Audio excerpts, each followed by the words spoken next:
मैं आशा करता हूं कि आप सब अपने घरों पे वीडियोज के माध्यम से सीख रहे होंगे, अच्छी तरीके से सीख रहे होंगे। पिछले वीडियो में आपने जाना संख्याओं के बारे में, संख्या पद्धति जो 9th का पहला चैप्टर है मैथमेटिक्स का। और संख्या पद्धति सिर्फ मैथ में ही नहीं, जो बच्चे मैथ नहीं लेंगे, साइंस पढ़ेंगे तो फिजिक्स, केमिस्ट्री इत्यादि में भी संख्याओं की आवश्यकता होती है। इसके अलावा व्यवहारिक जीवन में भी संख्याओं की संख्याओं से हमारा परिचय होता है।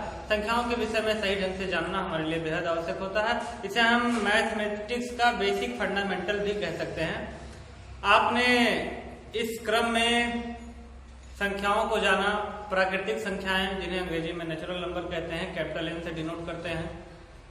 प्राकृतिक संख्याओं को जाना, पूर्ण संख्याओं को जाना, आपने पूर्णांकों के विषय में जाना। आपको यह ज्ञात हुआ कि संख्याएं ऋणात्मक भी हो सकती हैं, +5, -5, +3, -3 इत्यादि। इस प्रकार से प्लस की संख्याएं और माइनस की संख्याएं भी हो सकती हैं। पूर्णांकों को आपने जाना। पूर्णांकों के बाद में आपने परिमेय संख्याओं को जाना। परिमेय संख्याओं के क्रम में कल हमने आपको बताया था, पिछले वीडियो में हमने आपको बताया था कि किस प्रकार से परिमेय संख्या को दशमलव संख्या में बदला जा सकता है, या परिमेय संख्या की उत्पत्ति दशमलव संख्या से हुई, दशमलव संख्या की उत्पत्ति परिमेय संख्या से हुई। ये दोनों एक दूसरे के पूरक हैं। और एक बात मैं आपको बता दूं कि परिमेय संख्याएं, जितनी भी संख्याएं हैं, सभी संख्याओं को परिमेय संख्या में बदला जा सकता है। चाहे वो पूर्ण संख्या हो या प्राकृतिक संख्या हो, कोई भी संख्या हो, उसे हम जो है परिमेय संख्या में बदल सकते हैं। क्योंकि हमें जहां भी आवश्यकता होगी, हम कोई प्राकृतिक संख्या 4 ले लेते हैं और अगर इसे हमें परिमेय संख्या में व्यक्त करना है तो बटा 1 लगा देंगे। ये परिमेय संख्या में हो गया। तो जितनी संख्याएं हैं सबके सब परिमेय संख्याओं में बदली जा सकती हैं। परिमेय संख्याओं को जोड़ना, घटाना इत्यादि आप सबने अपने पिछले कक्षाओं में पढ़ा होगा। किस प्रकार से परिमेय संख्याओं को हम जोड़ सकते हैं, घटा सकते हैं। गुणा और भाग की संक्रियाएं भी परिमेय संख्याओं की आपने सीखी हैं। आज हम आपको अपरिमेय संख्याओं के बारे में, जिसे इर्रेशनल नंबर कहते हैं, अपरिमेय संख्याएं,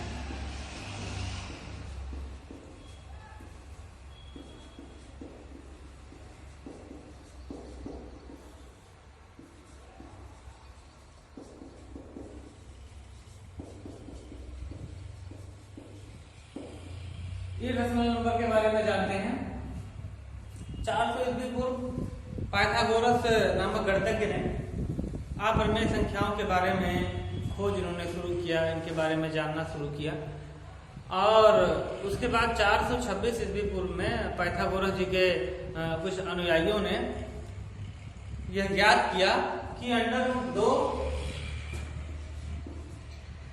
√3 और इस प्रकार की जो संख्याएं हैं, ये ऐसी संख्याएं हैं जिन्हें हम परिमेय संख्या के रूप में व्यक्त नहीं कर सकते। ऐसी संख्याओं को हम परिमेय संख्या के रूप में नहीं कर सकते। ये इनका जो मान है वह एक अशांत दशमलव होता है। इनका मान एक अशांत दशमलव होता है। अशांत दशमलव किसे कहा जाता है?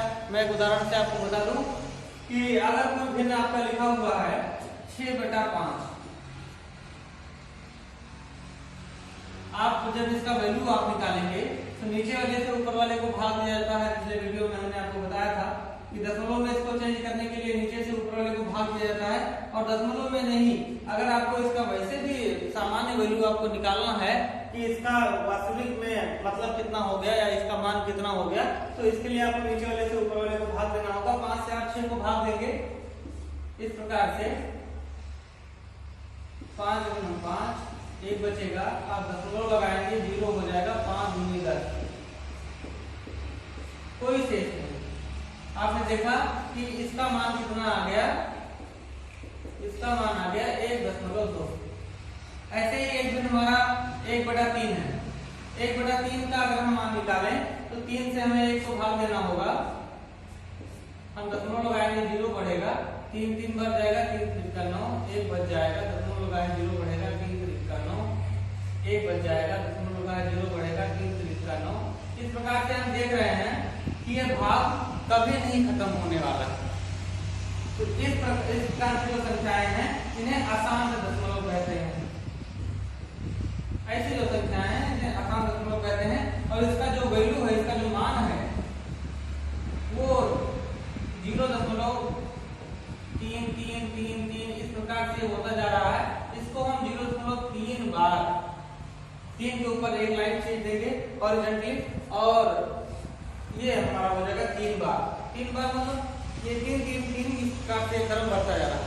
ऐसी जो संख्याएं होती हैं, इस प्रकार का जो भाग होता है उसमें हम देखें तो शेषफल भी, इसमें जो शेषफल बचता है वो भी, उसमें भी एक क्रम होता है। वो धीरे करके जो अपने संख्याओं को वह दोहराता है। और जो इसका भागफल है, भागफल में भी अंक दोहराते रहते हैं। ठीक है, आपने अपनी संख्या √2 को अगर आपको संख्या रेखा पर व्यक्त करना हो तो इसके लिए इस प्रकार से आप एक संख्या रेखा खींचेंगे। संख्या रेखा पर ये नंबर लाइन आपका हो गया। संख्या रेखा पर बीच में 0 होता है, इस तरफ में ऋणात्मक पूर्णांक होते हैं।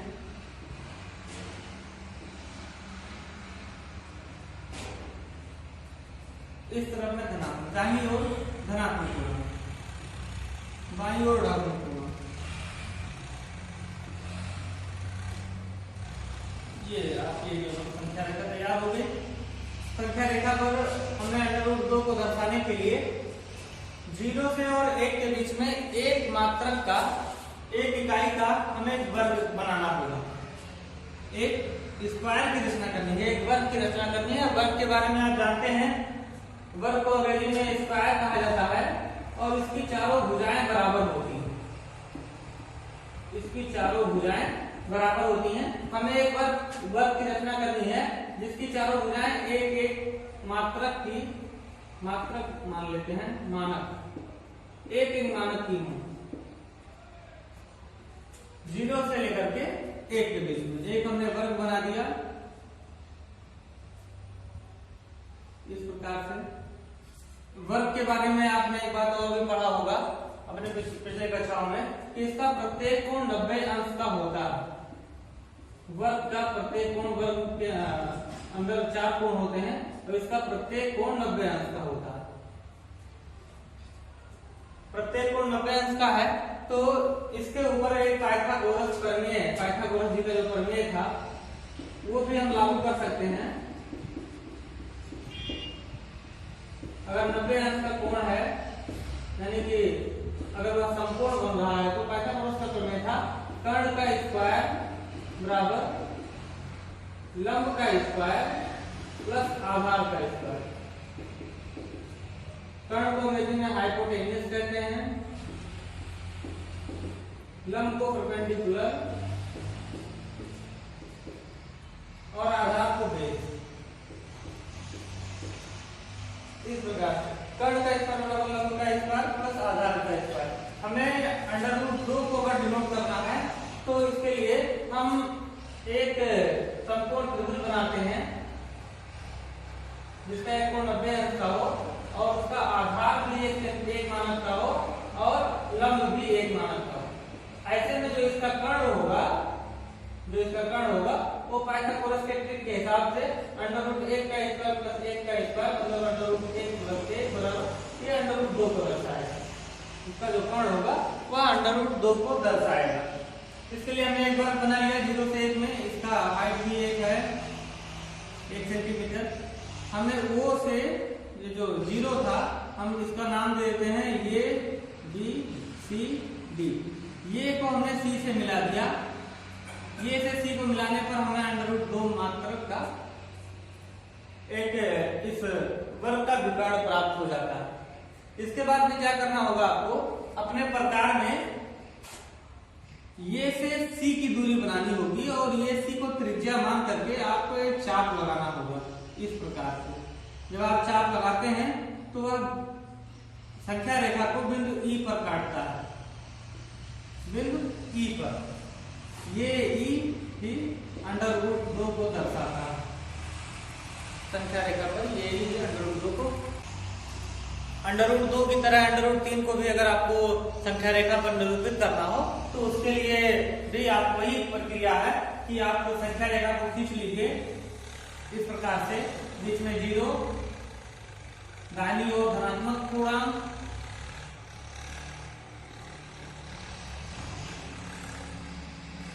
बाईं ओर ऋणात्मक पूर्णांक,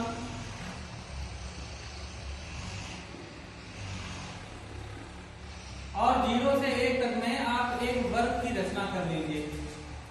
वर्ग के बारे में हमने आपको बताया, चारों भुजाएं समान, इसको नाम दे दीजिए ए बी सी डी। ए से सी को मिला दीजिए, ए से सी को मिलाने पर ये आपको √2 दर्शाएगा, और √2 को अगर संख्या रेखा पर दर्शाना है तो फिर यहाँ से आप ओ से सी की दूरी ले लीजिए प्रकार में, और ओसी को त्रिज्या मान करके आप एक चाप लगा दीजिए। जो संख्या रेखा को आकर के जहां कभी काटेगा वही आपके √2 का वैल्यू होगा, वही आपके √2 का वैल्यू होगा। और √3 का अगर आपको √3 अगर संख्या रेखा पर दिखाना है तो उसके लिए पाइथागोरस के प्रमेय के अनुसार ये अगर हम √2 को आधार मानते हैं, √2 आधार हो जाएगा, तो आधार का स्क्वायर प्लस लंब का स्क्वायर, √2 का स्क्वायर 2, 1 का स्क्वायर 1, यानी कि √3। अर्थात हमें लंब के रूप में लंब हमारा 1 मानक का हो, और आधार ये √2 को अगर हम आधार मान लें, इसको आधार मान करके इसके ऊपर 1 मानक का लंब खींच दें। 1 मानक का लंब हमने इसके ऊपर खींच दिया, और फिर ये से हमने अगर इसको मिलाया, ये लंब है 90 डिग्री का, और ये से अगर हम इसको मिला देते हैं F को, ये से F, ये F की जो दूरी है ये √3 को दर्शाएगी पाइथागोरस प्रमेय के अनुसार। ये F प्रकार में आप जो है AF की दूरी लीजिए, और AF को त्रिज्या मान करके आप एक वृत्त खींच दीजिए। इस प्रकार से ये वृत्त जहां काटेगा,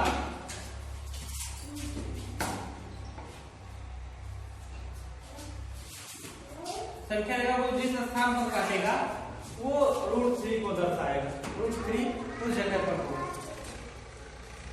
संख्या रेखा पर हम किसी भी चीज को इस प्रकार से दर्शा सकते हैं।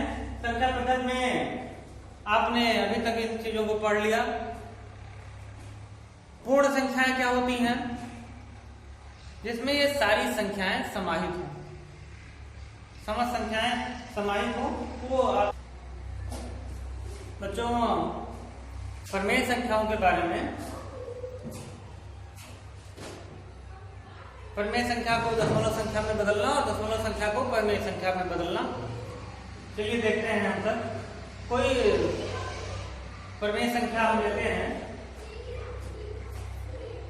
3/5,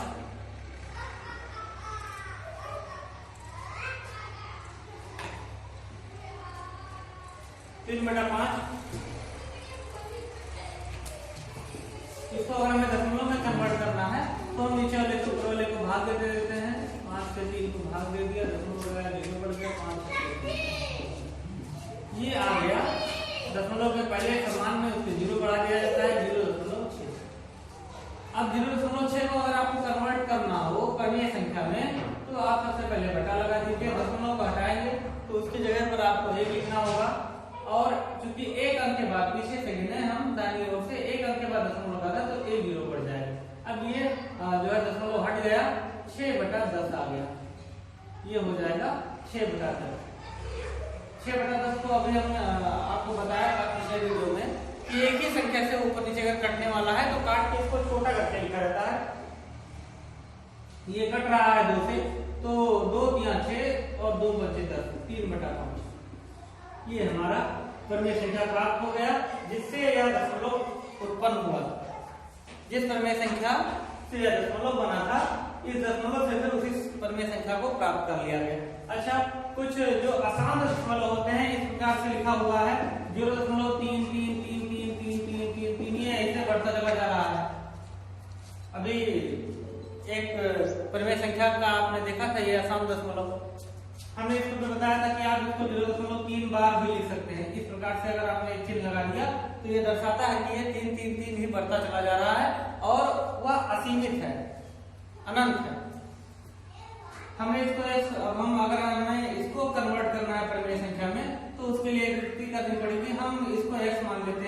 माना x बराबर 0.3 बार या ये बराबर 0.3333333 इस प्रकार से याद हो जाता है।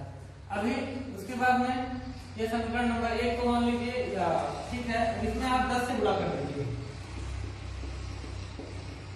10 से गुणा करेंगे तो ये 10x बन जाएगा बराबर, इसमें 10 से गुणा होगा तो ये 1 3 इसका आगे आ जाएगा 3.333333 इस प्रकार से अनंत हो जाएगा, यानी कि 10x बराबर हो जाएगा। अब इन दोनों का अगर आप विभाजित करें, अलग अलग कर दीजिए तो ये 3 प्लस 0.33333 ये लिखा होगा, यानी कि 10x बराबर 3 प्लस 0.3 बार, यानी कि 10x बराबर 3 प्लस 0.3 बार को भी आपने क्या माना था, x माना था, तो इसकी जगह पर आप x लिख सकते हैं, यानी कि 10x बराबर 3 प्लस x। x को इधर ले आइए 10 की तरफ में, इस तरफ आएगा, इसका चिन्ह बदल जाएगा, इधर प्लस का था दाहिनी ओर, बाईं ओर आएगा माइनस का बन जाएगा, बराबर इधर 3 बचेगा। अब ये 10x में से एक निकल गया 9x, 9x बराबर 3, 9x बराबर अगर 3 है तो x बराबर हो जाएगा 3/9, यानी कि x का मान हो जाएगा 1/3। ये परिमेय संख्या आपकी, ये जो अशांत दशमलव था, अशांत दशमलव परिमेय संख्या में परिवर्तित हो गया। कई बार लोग कहते हैं कि परिमेय संख्याओं को ज्ञात कीजिए, दो अंकों के बीच में परिमेय संख्याओं को ज्ञात कीजिए। जैसे आपसे कहा गया कि 1 और 2 के बीच में परिमेय संख्याओं को ज्ञात कीजिए, 3 परिमेय संख्याएं बताइए। तो उसके लिए क्या करेंगे, आप 1 और 2 को जोड़ देंगे। अगर एक परिमेय संख्या निकालनी है तब का सबसे आसान तरीका इन दोनों को जोड़ करके और 2 से भाग कर दीजिए, यानी कि 3/2। इन दोनों के बीच में एक परिमेय संख्या 3/2 आपको मिल जाएगा।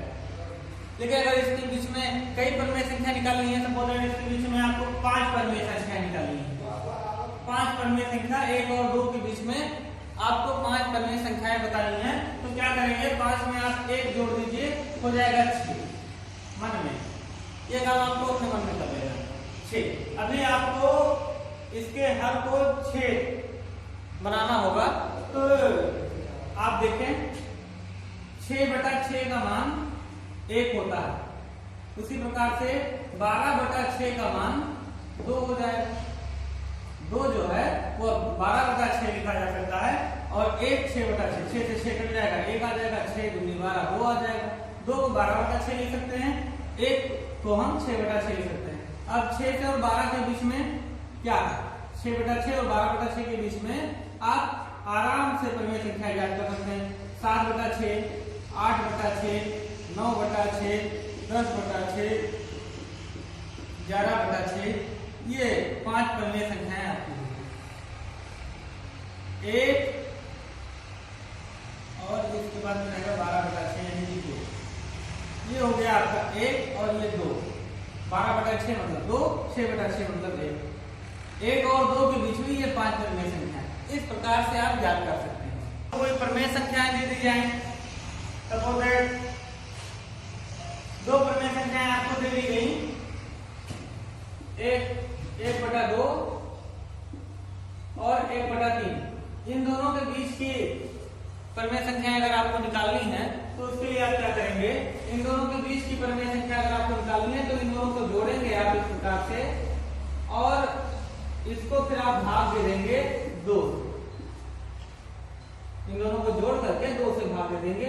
1/2, 1/3 को अगर आप जोड़ेंगे तो आपने जोड़ना पहले ही पढ़ा है, परिमेय संख्याओं को जोड़ना।